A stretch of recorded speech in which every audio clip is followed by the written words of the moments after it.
Had to send BBC messages to say that he needs protection, he needs help, Nigerians are after him, Nigerians are after his life. So he wants to use that as an opportunity to seek asylum. He said, if you've insulted me in my DM, you better go and delete it now, because I'm going to take screenshots of all these insults and send it to BBC, and you know what that means. Right. Welcome back to my channel. It's your girl Mabel here, aka Mrs. Ranzis, and today we're here to discuss the very infamous Nigerian young man that has been trending in less than how many hours now. He's been trending because he came on BBC to say that every single Nigerian that has come to the UK did not come because they need a degree. They only came, as an escape route. You know what I mean? He even used the word jackpot, and he explained to them what jackpot means. That jackpot means escape. Really. So he's like, oh, Nigerians are not here to study and stuff like that, and this has really caused lots and lots of controversy. It's crazy, it's interesting, it's funny, it's surprising, it's annoying. We're going to discuss all of that in this video. This young man's name is Emdee Tiamiyu or something like that. He's a YouTuber that currently lives in the UK, and he came into this country as a dependent. All right, so 2 days ago the UK announced that dependents are no longer welcomed, or students are no longer welcome to study in the UK with their families because, the population is increasing every day. You all know the story. And they asked us to wait for a while, that they're going to release more updates as the week goes by. I think on Thursday, tomorrow, they're supposed to release more updates.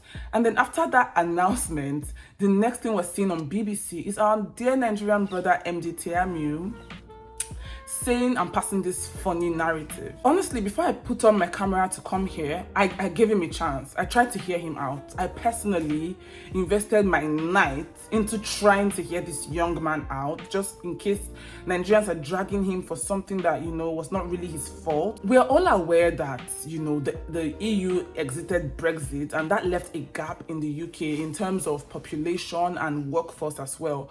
And then because they needed people in their country, their economy, basically, they opened different routes to welcome people in. You get what I mean? And then the study route is one. Before now, yes, if you come to the UK to study, there was post-study, and then they stopped it, and then now they reopened it because they needed people. Okay, so they opened the route. Lots of people all around the world migrate to different places for different reasons. It's absurd for anybody to come out and speak for the entire nation, Nigeria. I mean, speak for yourself. If that is why you came, if that is how you came, if you came to escape or whatever, that's absolutely fine. But the thing is, it's not even illegal if the reason you are coming is not because you want to get your master's degrees and go back to your country. It's legal to come in here, get a new degree, get a new job, new opportunities, and basically like a new lifestyle with your family. It is legal. It's nothing actually bad, if you ask me.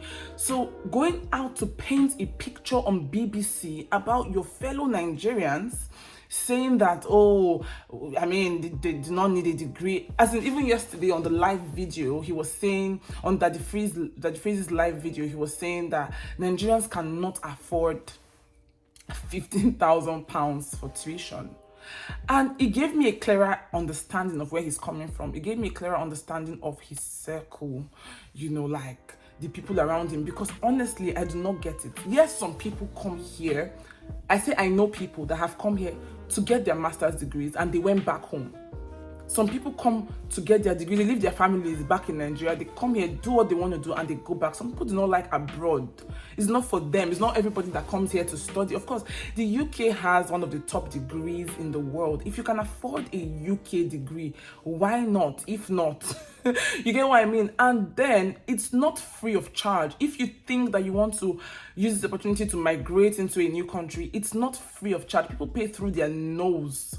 People pay a freaking 16, 15, 18, 20,000 pounds to get the degree. Aside that, they come in here with their families, they pay the whole health insurance for their families, they pay visa fees. Go and do your research and find out how much the UK made from international students alone in the last, 2 years. Do you know how many £billion they made? So it's not like when we come here, Nigerians come here to constitute nuisance. No, Nigerians come here, get their degrees, and let me tell you, go and do your research. Lots of Nigerians that come in here for a degree end up with very good grades. I remember somebody in my class telling me that, oh my God, I need somebody from your country to help me with my assignments. I was like, it's not me. Me, I have a family. I don't have time. It was like, because I realized that your country people, they always do well in class. This was an Indian guy telling me this thing.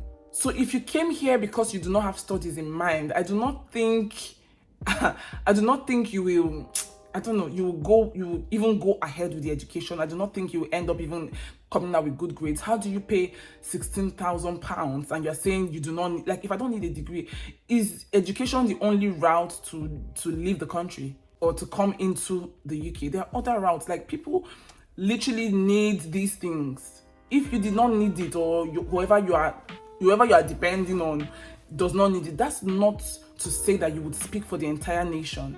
When Nigerians come in here to study, they contribute to the economy.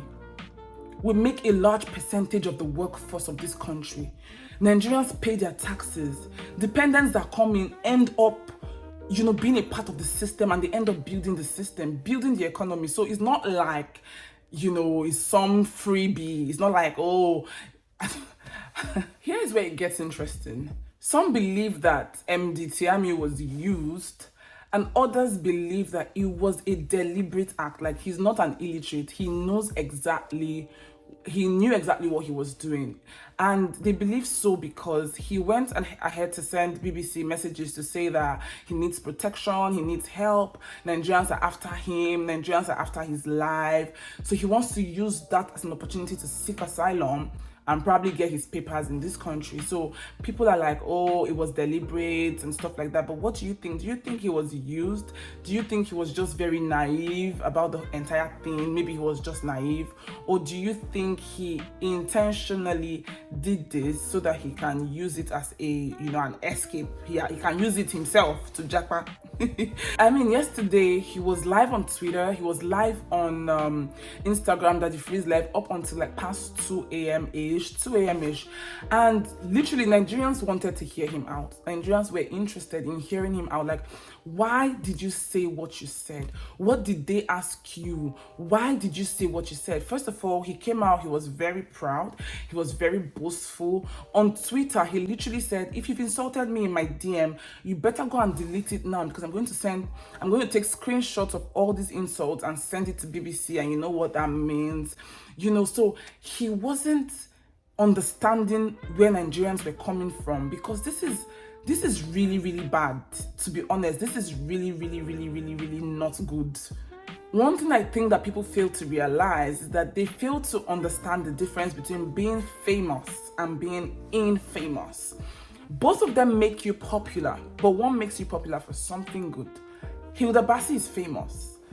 What's his name now? Obviously, he's been trending, he's everywhere. Oh, his followers are increasing. At first, I was wondering, why are his followers increasing? Why are people following him? I'm not supposed to unfollow him. Why are they following him? But I realized that people are following him because people have been bashing him, so he can easily just lock his page, and his page becomes private, and people will not be able to get in to insult him. That is why they followed him. Whatever it is, he's gaining traction, he has engagement now. But really, did you do it that, oh, I'm a content creator, let me do this so that I can be popular?